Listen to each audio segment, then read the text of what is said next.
কচুতলিৰ হাফিজ আলী আৰু ৰিজৱানা বেগমে ইছলাম ধৰ্ম ত্যাগ কৰি হিন্দু ধৰ্ম ল'লে। নতুন নাম হ'ল ৰাহুল বড়ো আৰু ভূমিকা বড়ো।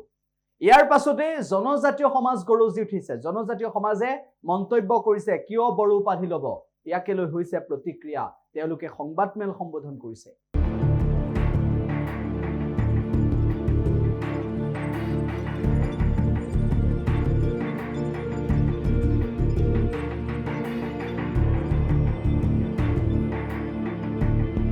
আমাৰ বড়ো সমাজে কিছু বস্তু আমি দৃষ্টিগোচৰ আছে। যোৱা 20-12 তাৰিখে 20-12-24 তাৰিখে বিভিন্ন সংবাদ মাধ্যমত কিছুমান বিভ্ৰান্তিমূলক বা বাতৰি প্ৰকাশ কৰা আমি দেখিবলৈ পাইছোঁ। আমি দেখিবলৈ পাইছোঁ যে কচুতলিৰ নিবাসী শ্ৰী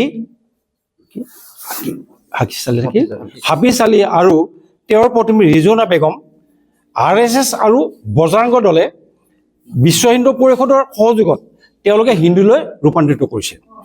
আমাৰ এইখিনিতে ক'ব লগা, তেওঁলোকে কাৰোবাক ধৰ্মলৈ ৰূপান্তৰ কৰক, আমাৰ একো নাই। কিন্তু তেওঁলোকক আমি দেখিবলৈ পাইছোঁ আমাৰ কোনো বড়ো সমাজৰ লগত আলোচনা নকৰাকৈ, আমাৰ কোনো ৰীতি নীতি নিয়ম নকৰাকৈ তেওঁলোকে ক'ত অধিকাৰ পালে? RSS আৰু বজৰংগ দলে, এই বিশ্ব হিন্দু পৰিষদে আমাৰ বড়ো অকল বড়ো জাতিক তেওঁলোকে কিয় বটামটো কৰিলে, বা আমাৰ ট্ৰাইবেলসকলক তেওঁলোকে ধৰ্মান্তৰ কৰিবলৈ চেষ্টা কৰা যেন নানা অনুভৱ হৈছে। গতিকে আমি ক'ব বিচাৰিছোঁ যে আমাৰ কিছুমান সমাজ ট্ৰাইবেলসকলৰ, অকল আমাৰ বড়োসকল বুলিয়ে নহয়, ট্ৰাইবেলসকলৰ বিভিন্ন ৰীতি নীতি আছে। সেই ৰীতি নীতিৰে যদি তেওঁলোকে ধৰ্মান্তৰণ কৰিলেহেঁতেন আমাৰ তাত ক'বলগীয়া আপত্তি নাই।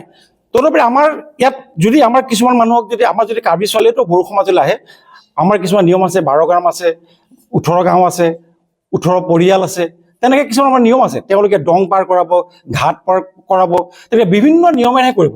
তেওঁলোকে আমাৰ কোনো জাতীয় সংগঠন, আমাৰ গাঁওবিলাকত নিজা নিজা সমাজ আছে, সেই সমাজৰ লগত আলোচনা হোৱা নাই। আমাৰ যিসকল বড়ো জাতীয় সংগঠন আছে, বড়ো জাতীয় সংগঠনৰ লগত কোনো জড়িত হোৱা নাই। তেওঁলোকে তেনেকৈ নকৰাকৈ হঠাৎ তেওঁলোকে বজৰংগ দলে কোন অধিকাৰত তেওঁলোকে হিন্দু ধৰ্মলৈ বা বড়ো ধৰ্মলৈ তেওঁলোকে ৰূপান্তৰ কৰিলে, কাক সুধি পেলাই তেওঁলোকে আমাক কৰিলে? আমি তেওঁলোকক গৰিহণা দিছোঁ, ভৱিষ্যতে তেওঁলোকে যেন এনেকৈ ৰাজনীতিকৰণ নকৰে। কাৰণ আমি দেখিবলৈ পাইছোঁ আমাৰ লগত যিসকল উঠি অহা সচেতন নাগৰিক আছে, বড়োসকল আছে, তেওঁলোকক বিভিন্ন আমাৰ সংগঠনৰ সভাপতি আছে, ছাত্ৰ সন্থাৰ পৰা ধৰি বিভিন্ন সংগঠনৰ, তেওঁলোকক বিভিন্ন আমাৰ বড়ো সমাজে আমাক প্ৰশ্ন কৰিছে যে আপোনালোকে ক'ত অধিকাৰ পালে যে হঠাৎ আপোনালোকে আমাৰ কোনো গাঁওসকলক, গাঁৱৰ প্ৰধানসকলক নজনোৱাকৈ ধৰ্মান্তৰণ কৰিলে? এইটো আমি অতি লজ্জিত হৈছোঁ। সেইকাৰণে আমি তেওঁলোকক বাৰে বাৰে সকীয়াই দিছোঁ যে ভৱিষ্যতে বজৰংগ দলে তেনে কাম নকৰে।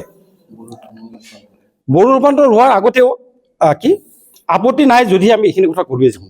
যিসকলে এনে কাৰ্য কৰালে তেওঁলোকক আমি গৰিহণা দিবলৈ সমস্ত ডিমৰীয়া বড়ো সমাজৰ পৰা আমি তেওঁলোকক গৰিহণা দিছোঁ। আগন্তুক কালত যাতে তেওঁলোকে কোনো কাৰণতে আমাৰ ট্ৰাইবেলসকলক বা বড়োসকলক লৈ তেনেধৰণৰ ৰাজনীতি নকৰে, আৰু যদি কৰে ইয়াত উচিত প্ৰত্যুত্তৰ তেওঁলোকে দিবলৈ সাজু থাকক।